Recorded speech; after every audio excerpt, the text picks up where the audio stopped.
Guys, for today's video guys, panibagong video na naman natin to. So ayun guys, update ko lang kayo dito sa ating mga pando. So sobrang linis na. At ayan, so wala na kayo nakikitang masyadong lumot sa gilid kasi nilinis siya ni Papa. So nireset niya, hinuli niya lahat. At matyagang hinuli ni Papa lahat yung mga anak ng PKBM, Red Eye, and mga firecracker fry dito. So ayun guys, yung firecracker. Nalo natin yung mga PKBM dito na Red Eye. So the rest andyan na lahat.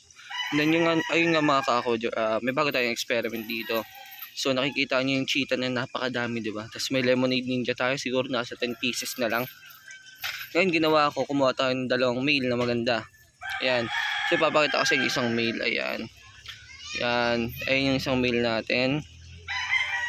Ayun o. Na lemonade ninja, and then yung cheetah. So ito, female yan guys. Medyo mahaba lang yung katawan niya. Medyo long body siya, hindi katulad ng mga balloon talaga. So experiment lang naman to eh. So wala na masama kung gagawin natin tong experiment na to. Ayan. So ang kinagandahan dito guys, mas makakagawa tayo ng bagong strain. Sunod naman is bagong kalokohan na naman to. So yun nga, ito pa yung isa. So ito naman, ganun din yung size ng babae. So experiment lang naman guys, walang masamang gawin tong kalokohan na to. So nakikita niyo naman, 'di ba? Ano yung kakalabasan nito?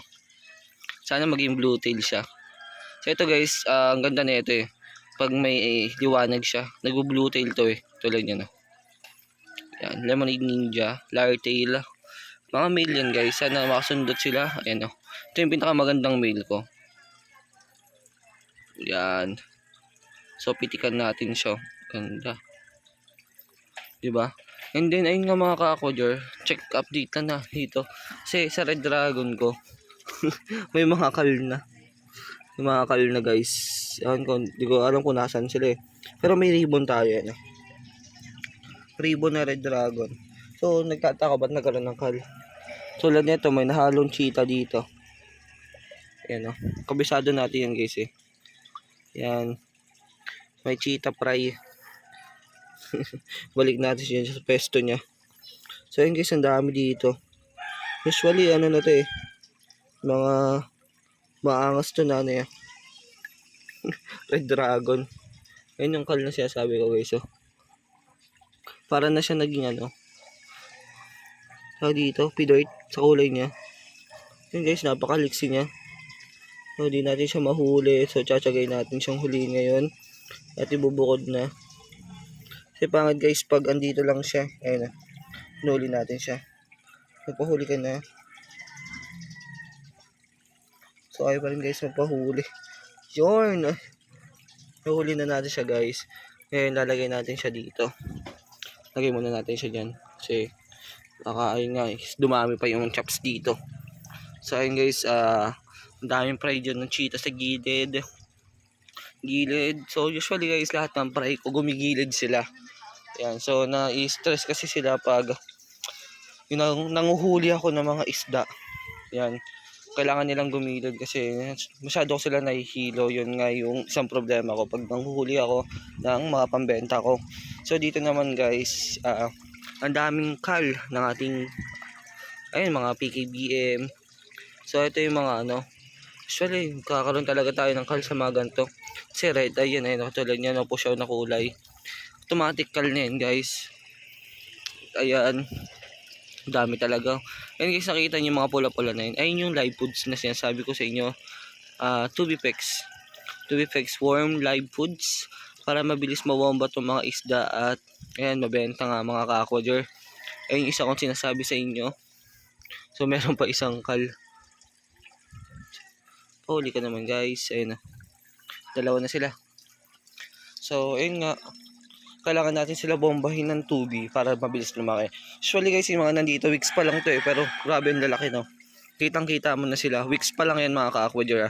At lahat yan is compact body, saka short. So di pa natin masabi kasi di pa sila ganun kalaki. At ayan nga, dami dyan. PKBM. So usually nasa 200 to 300 pieces yun. Yung fry na nahuli namin dati. Ngayon, nagkala ko, siguro mga nabawasan ko ng 50 pieces. So, nabubulol na tayo. So, dito naman mga ka-aquadur, konting update lang sa ating Red GD. So, kakaunti talaga sila, no? Bilis nila magparami. Ayun, no? Kala ko tong guppy grass kanina, may mga ano lang, may mga pula-pula. Paghawi kong ganun, daming fry. Ayun, katulad ng mga ka-aquadur, nasa gilid yung mga fry. Ayan. Ayun, no? Mamula-mula. So guys, ang dami talaga, seryoso ako. Kaya pag bumili kayo nito, di kayo magsisisi. So ang dami ko na naambunan nitong string na to. Ang maganda dito guys, may red eye na. May red eye na sila nilalabas. So ayun guys, dito sila nagtatago sa orangan natin to. Ayun. Hawiin natin 'yan. Nakikita niyo yung mga fry, ang dami. Siguro weekly to guys, umabot to ng ano eh. Yung weekly na ito guys, umabot ng yan 300 pieces mahigit. Yung weekly lang yun guys Kasi ilan yung breeder namin dito, nasa 20. Tapos sabay-sabay sila nagda-drop weekly. Grabe, sobrang dami ng mga ka-aquadur. And then dito naman mga ka-aquadur, etong angelfish natin. So may tilapia tayo dito at may nabugbog ditong angelfish ito. Ito ko sa inyo. Yan, nabugbog siya guys. Ayan. So binubugbog siya kasi siya yung pinakamaliit. Ang dami dyan So wala na, nabugbog na siya Kasi may cichlid din tayo dito guys. Territorial din kasi ito Ito. So 2 pair yun. Ewan ko kung nag-lay na sila ng egg. So nakaraan guys kasi nag-lay yung ano natin, breeder na tilapia. So sobrang dami ng egg. So nasayang lahat yun mga ka-aquadur. At hindi na hatch na maayos. So kinain na lang ng mga angelfish. At ayun yung naging pampalaki nila. So napakataas kasi ng protein yun guys para sa mga tulad din ng mga isda yan, ng mga angelfish. Kinakain yung mga itlog. So ewan ko lang kung may naiwan ditong itlog, sana may makasurvive. Yan. And then dito guys sa Blue Dragon, napakarami. Ewan ko kung anong gagawin natin dito sa mga chops na to. Chops. Naging chops na yung Blue Dragon nito. Pero guys, pure string yan. Dito ko pala nilalagay yung mga chops. Dati kasi dito, nilagyan natin ng Blue Dragon. At ayun nga, hindi na natin malagyan ng mga chops ng Red Dragon. Dito na diretso tapon natin sa mga PKBM, Red Eye, and Firecracker. Then yung mga molly na kal natin dito ko tinatapon. Tulad nyo, kal yan. And then dito naman is, binalik natin, strain natin na albino full platinum white. Ayan. So nilagyan natin yung mga kal ng ibang PKBM. Sana dumami yung dwarf Sagittarian. Diba? So ito guys, iba natin yung halaman, Bacopa, Sunset, Furlweed, kalimutan ko tawag dito Tapos may aquarium pa tayong boboowin mga ka-aquadur. Ayun Ang sira lang yan ilalim, binigay sa atin ng tropa natin yan. So shoutout sa boss Vincent Garcia yan. So ang dami nating hornwort nasasayang lang, wala kasing iba pupunta dito at nangihingi. So hindi sila nanghihingi ng halaman. Yung may bumibili naman, hindi ko naman ito mapadala lahat kasi napakadami nito.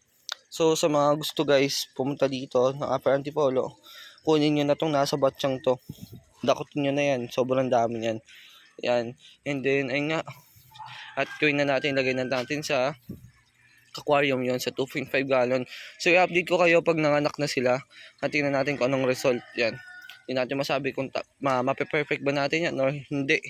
At ayan nga, kasi experiment lang naman guys, kalakuan lang yan. So sa mga bashers dyan, wala pa naman tayong bashers So sa mga magbabash pa lang sa akin dyan, sa ginagawa kong kalokohan na yan, so huwag nyo intindihin yan guys, trip ko lang yan.